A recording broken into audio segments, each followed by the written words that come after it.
하나님의 크신 사랑과 은총이 여러분의 삶에 함께 하시기를 빕니다. 오늘은 1만 달란트의 은혜와 100데나리온의 손해라는 제목으로 함께 하나님의 말씀을 나누겠습니다. 오늘은 먼저 설교와 관련된 그림들을 한번 살펴보도록 하겠습니다.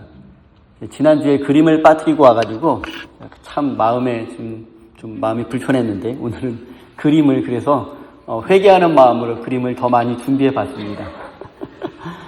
첫 번째 그림 보면은 어떤 그림인지 느낌이 오실지 모르겠는데 도메니코 페티라는 바로크 시대의 유명한 화가가 그린 그림입니다. 이 도메니코 페티는 그 성경의 비유, 예수님의 비유를 전부 다 그림으로 그린 또 화가로도 매우 유명합니다.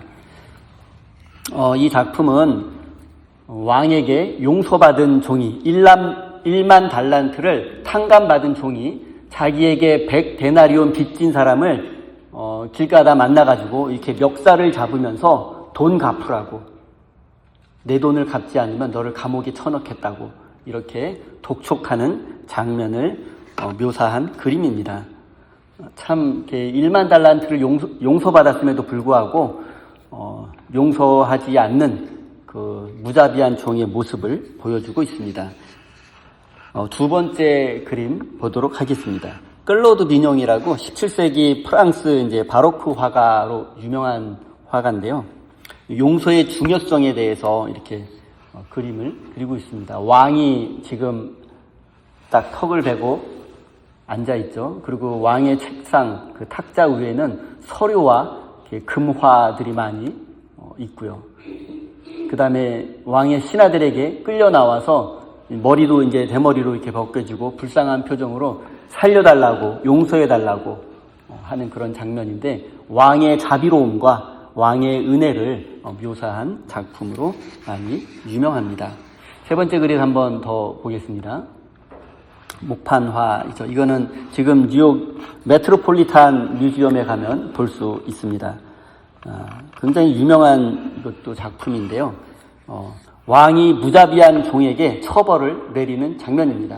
왕이 1만 달란트를 탕감해 줬는데 그 탕감받은 사람이 나가서 100데나리온 빚진 사람을 잡아다가 감옥에 가두었다는 소식을 듣고 왕이 화가 나서 분노해서 다시 그 1만 달란트 탕감받은 사람을 잡아다가 심판하고 감옥으로 보내는 장면을 묘사한 것입니다.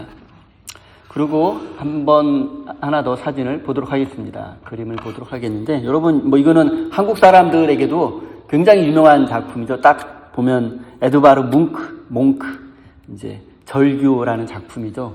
저는 이 무자비한 종의 비유를 보고, 오늘 본문 말씀하고 딱 직접적으로 관련된 그림은 아니지만, 이 몽크의 이 절규라는 그림은, 인간의 불안과 고독, 또 그리고 실존적 고통을 잘 묘사한 작품으로 알려져 있고요. 이게 사실은 몽크가 이 사람이 비명을 지르는 것 같잖아요. 저 주인공이 소리를 지르는 것 같은데 사실은 저 주인공이 소리를 지르는 게 아니라 자연이 아파하고 자연이 신음하고 자연이 비명을 지르는 그런 모습을 묘사한 것이라고 합니다. 그래서 원래 제목은 절규가 아니라 자연의 절규예요. 스크림 오브 네이처. 현대인의 불안을 상징하는 아이콘이 되었습니다. 저는 이 몽크의 그림이 왜 오늘 본문 말씀을 묵상하다가 왜 떠올랐냐면 용서하지 못하는 사람의 내면, 비명을 지르고 아파하고 고통하고 있는 저런 모습들이 용서하지 못한 사람의 내면을 묘사하는 것 같아서 저 그림이 떠올랐습니다.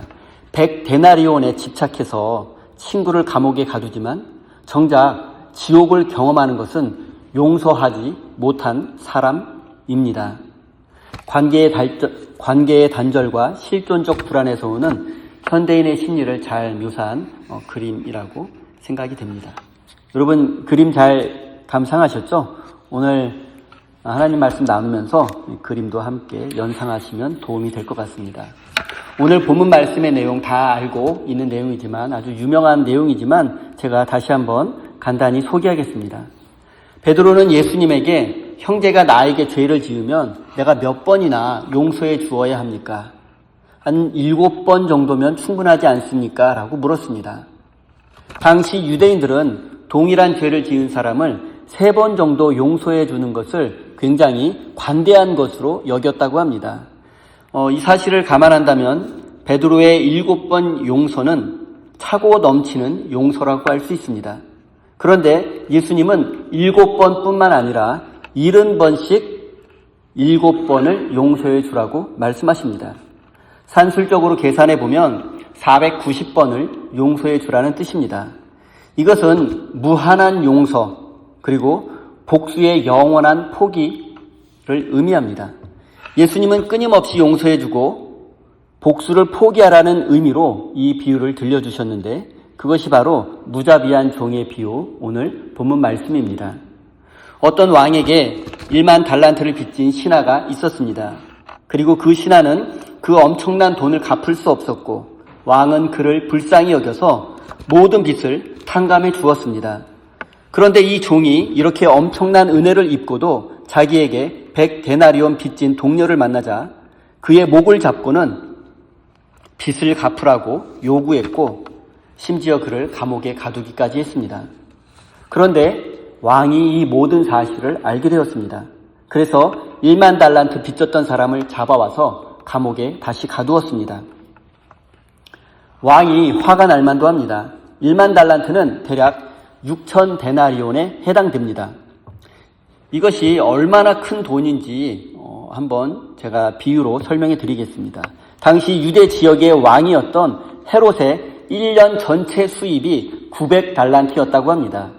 그리고 갈릴리와 베레아 지역에서 거둔 세금이 1년에 200달란트였다고 합니다. 그리고 100데나리온은 1만 달란트의 60만 분의 1 정도에 해당된다고 합니다.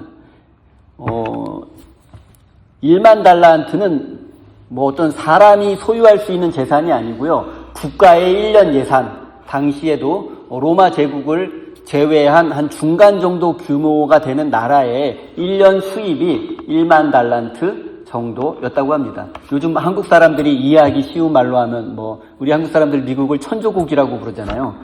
방위비가 한국 돈으로 1,000조 원 된다고 해서 요즘은 2,000조 원 몇 년 뒤에 넘어갈 거라고 하는데 천조국, 1,000조 원 정도에 해당하는 개인이 상상할 수 없는 금액이고요. 이 100데나리온은 요즘 가치로 따지자면 굳이 한 1,000달러 정도에 해당될 것 같습니다.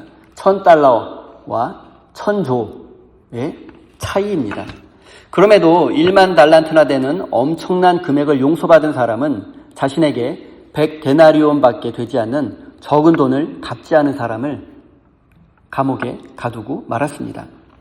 제가 지난주에 정치 철학자 한나 아렌트의 예루살렘의 아이이만이라는 책의 내용을 소개했었는데 오늘은 그녀의 또 다른 책 인간의 조건에 대해서 말하는 용서에 대해서 잠시 말씀드리겠습니다.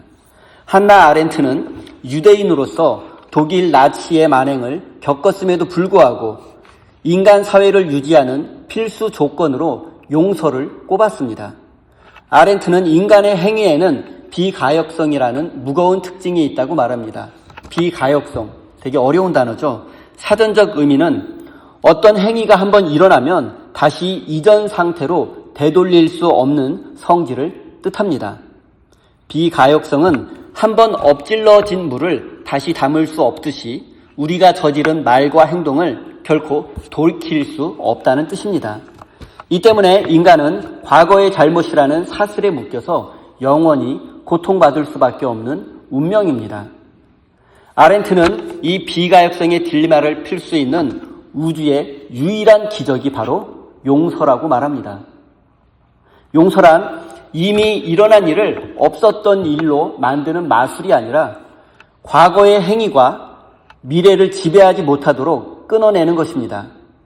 용서가 없다면 우리는 영원히 우리가 저지른 과거의 희생자가 될 수밖에 없습니다. 오늘 본문 말씀에서 왕은 왜 1만 달란트나 빚진 사람의 빚을 탕감해 주었을까요? 왜 그를 용서해 주었을까요? 갚을 길이 없는 빚 때문에 미래까지 저당 잡힌 종을 해방시켜주기 위해서입니다.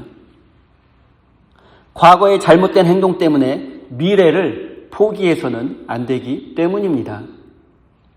반대로 1만 달란트 탕감받은 사람이 자신에게 100데나리온의 빚을 갚지 못한 사람을 감옥에 가둔 것은 동료의 미래를 100데나리온 때문에 과거에 묶어버린 행위입니다.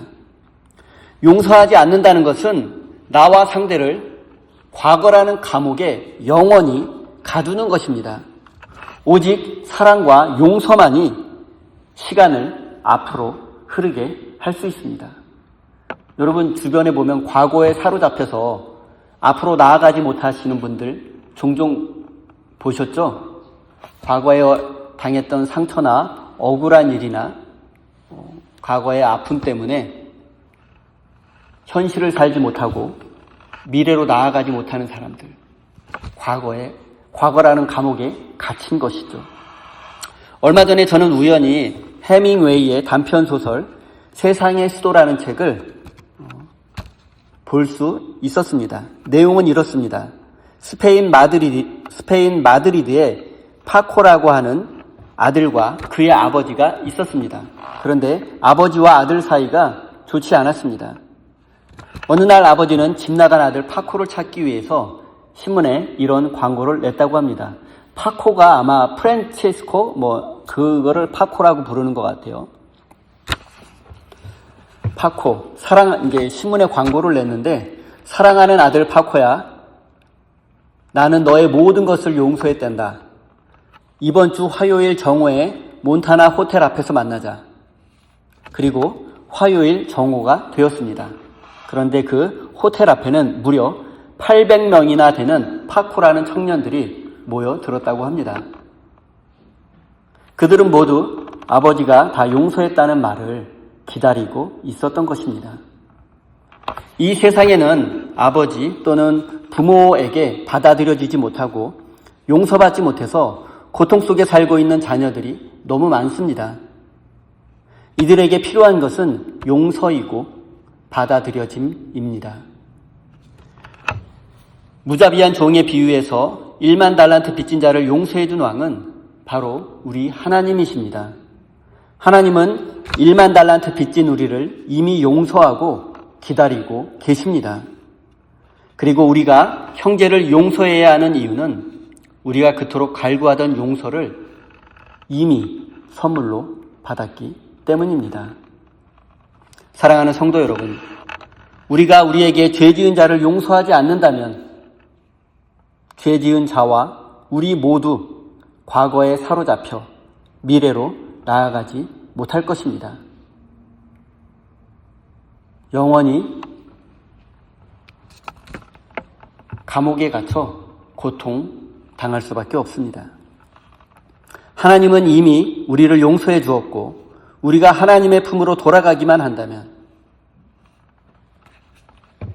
하나님은 우리를 기쁘게 맞아 주실 것입니다.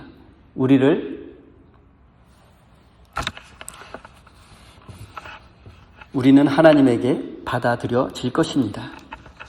우리는 인생을 살면서 수많은 관계의 문제에 부딪힙니다. 가족 간의 상처, 동료와의 갈등, 그리고 친구의 배신 등 우리 인생에는 상처와 갈등, 그리고 이로 인한 고통이 끊이지 않습니다. 그리고 우리는 이때 우리가 도대체 언제까지 참아야 하는지, 어디까지 용서해 주어야 하는지 자신에게 묻게 됩니다. 이때 우리가 비가역성의 딜레마에 빠지지 않으려면 무엇보다 우리 자신이 1만 달란트 빚진 사람이라는 사실을 깨달아야 합니다. 조건 없이 용서받은 사람이라는 사실을 깨달아야 합니다. 실존주의 철학의 관점에서 볼 때 1만 달란트가 의미하는 것은 엄청난 액수의 돈이 아니라 우리가 이 세상에 태어나서 누리는 생명 그 자체입니다. 우리는 태양이 주는 에너지, 숨쉬는 공기, 계절의 변화, 아름다운 자연을 공짜로 누리고 있습니다. 우리가 스스로의 힘으로 사는 것 같지만 실제로는 거대한 우주와 자연, 그리고 타인의 희생 위에 얹혀 살고 있는 1만 달란트 빚진 사람들입니다. 이것이 우리의 실존입니다. 우리가 1만 달란트 빚진 자라는 사실을 깨닫는 것이 왜 중요하냐? 그것이 바로 용서의 시작이기 때문입니다. 그런데 우리는 왜 우리가 1만 달란트 탕감받은 사람이라는 이 사실을 잊고 사는 것일까요? 그것은 우리가 생각하지 않고 살기 때문입니다. 자본주의 시스템 속에서 나의 이익과 성취에만 몰두하느라 내가 타인과 자연에 얼마나 큰 빚을 살고 있는지 생각하지 않습니다. 그렇기 때문에 우리가 1만 달란트 빚진 자이며 그 큰 용서를 받은 사람이라는 사실을 잊고 지내는 것입니다. 내가 용서받은 1만 달란트의 은혜는 잊어버리고 이웃이 나에게 갚지 않은 100데나리온에만 집착하며 분노합니다. 이것이 바로 비가역성의 딜레마이고 지옥의 시작입니다. 1만 달란트의 빚을 탕감받고도 100데나리온 때문에 친구의 멱살을 잡은 사람은 심리학적으로 자기 수용의 실패이자 치유되지 않은 트라우마를 보여줍니다. 약 10여 년쯤 전에 한국에서 개봉된 밀양이라는 영화가 있는데 다들 기억하실 것입니다. 유괴범이 주인공의 아이를 납치해서 살해했습니다. 그리고 범인은 잡혀서 감옥에 갇혀 있습니다. 그리고 주인공은 신앙의 힘으로 범인을 용서하겠다고, 이 살인자를 용서하겠다고 감옥으로 찾아가 면회를 했습니다. 그런데 그 범인은 피해자의 어머니에게 하나님이 이미 나를 용서해 주었다고, 나는 평화롭게 잘 지내고 있다고 이런 말을 했습니다. 그 말을 듣고 피해자의 어머니는, 자식을 잃은 어머니는 그 말을 듣고 무너지고 말았습니다. 피해자의 고통이 아직 해소되지 않았는데, 피해자의 고통이 해소되지 않은 상태에서 종교의 이름으로 강요된 용서는 폭력이고 위선입니다. 심리학적으로 볼 때 내면의 상처와 분노를 억누르고 나는 착한 사람이니까 용서해 주어야 해 라고 하는 것은 자신을 억압하는 것일 뿐입니다. 이는 결국 더 큰 병을 불러오거나 타인에게 공격성으로 표출될 수밖에 없습니다. 진정한 용서는 상대방을 위해서 하는 것이 아닙니다. 100데나리온에 내 인생이 얽매이지 않기 위해서 하는 것입니다. 100데나리온의 빚은 타인이 나에게 준 상처, 손해라고 할 수 있습니다. 나에게 상처를 준 사람을 계속 미워하는 동안 나는 과거의 감옥에 갇혀 지낼 수밖에 없습니다. 용서는 당신이 한 짓이 괜찮아라고 말하는 것이 아니라 나는 더 이상 당신의 행동에 내 행복을 저당 잡히지 않겠다고 선언하는 것입니다. 내가 하나님으로부터 무한한 사랑과 용서를 받은 존재임을 깨달을 때, 1만 달란트 탕감받은 존재임을 깨달을 때 비로소 우리는 타인의 잘못이 우리의 존재를 훼손할 수 없게 됩니다. 이것이 자존감의 회복이고 심리적 해방입니다.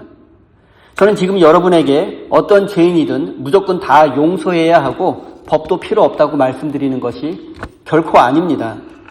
우리의 마음속에서 미움과 복수의 마음을 버리고 상대를 인간으로서 이해하고 놓아주어야 우리 자신도 인간답게 살 수 있다는 사실을 말씀드리는 것입니다.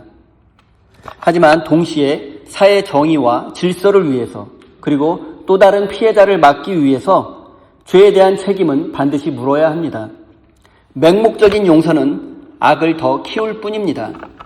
학교폭력 가해자, 사기꾼, 그리고 모든 종류의 범죄자들, 특히 전쟁 범죄자들에 대해서는 공적인 처벌과 사과가 반드시 필요합니다.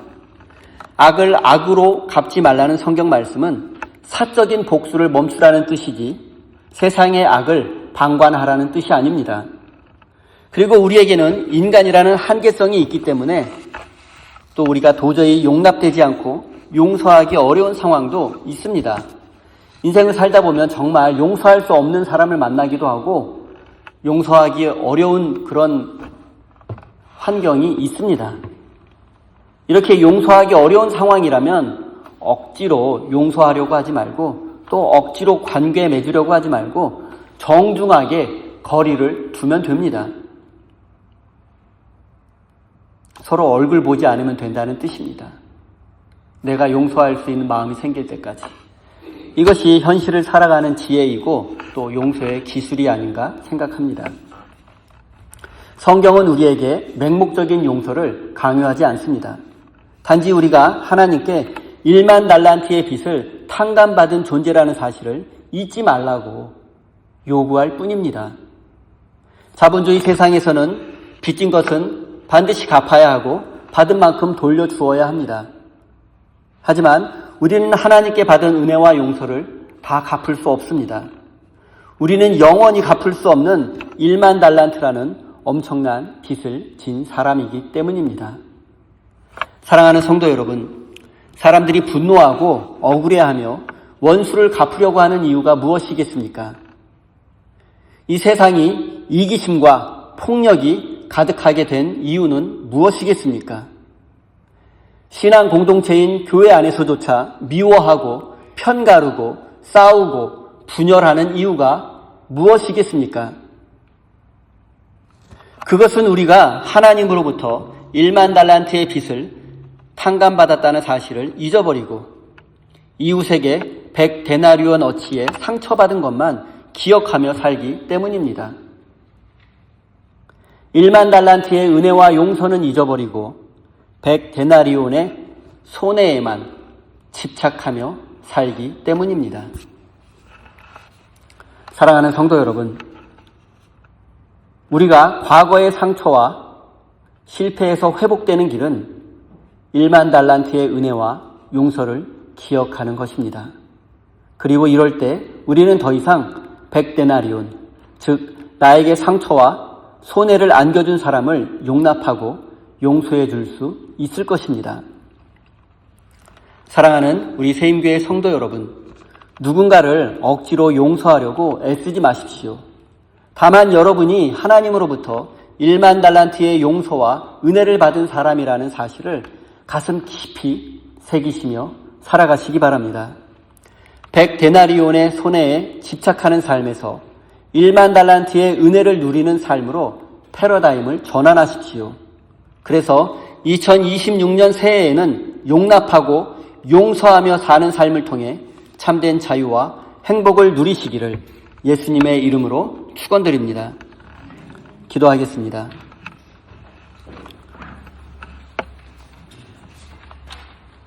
사랑과 은혜가 충만하신 하나님, 오늘도 주의 전에 모여 생명의 말씀을 듣게 하시니 감사합니다. 주님, 우리는 오늘 말씀을 통해 우리 자신의 부끄러운 자화상을 마주했습니다. 우리의 입술로는 주님의 은혜를 찬양한다고 말하면서 정작 우리의 삶은 계산적이고 인색했음을 고백합니다. 하나님께서는 우리에게 생명이라는 기적을 주셨습니다. 돈으로 환산할 수 없는 태양과 빛, 그리고 숨쉬는 공기와 아름다운 자연과 십자가의 구원까지 우리는 도저히 갚을 수 없는 1만 달란트의 은혜를 공짜로 받아 누리는 자들입니다. 우리는 우주와 이웃의 희생 위에 얹혀 사는 갚을 길 없는 빚진 자들임을 깨닫습니다.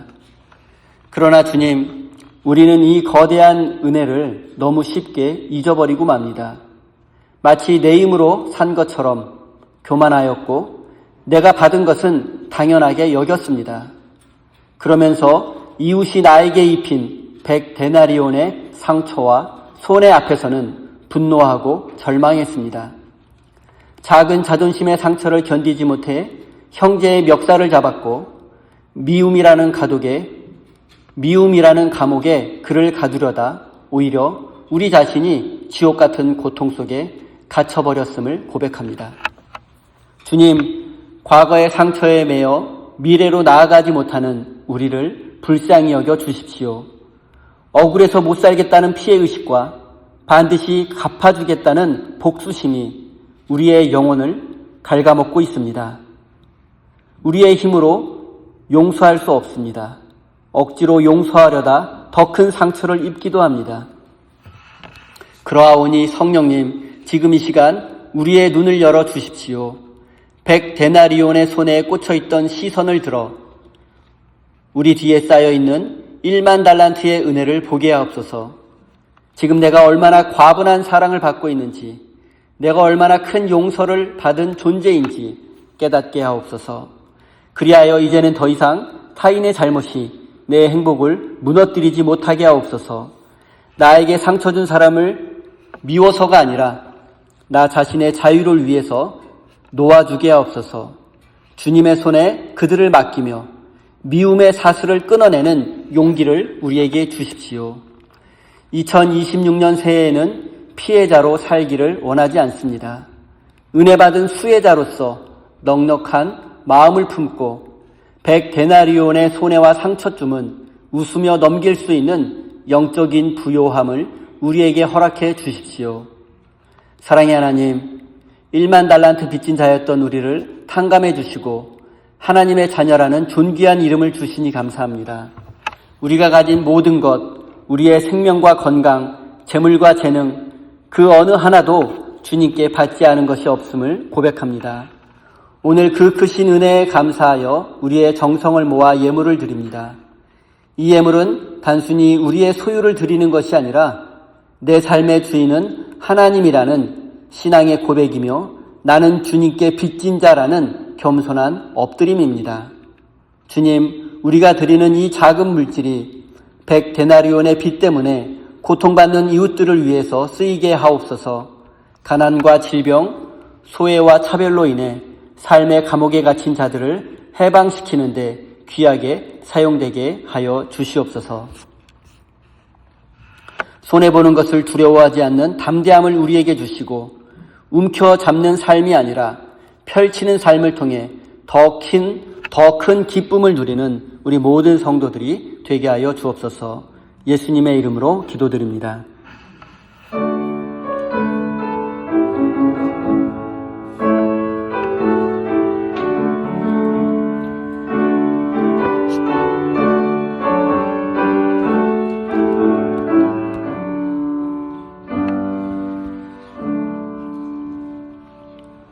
모두 자리에서 일어나셔서 힘차게 파송에 찬양하시겠습니다.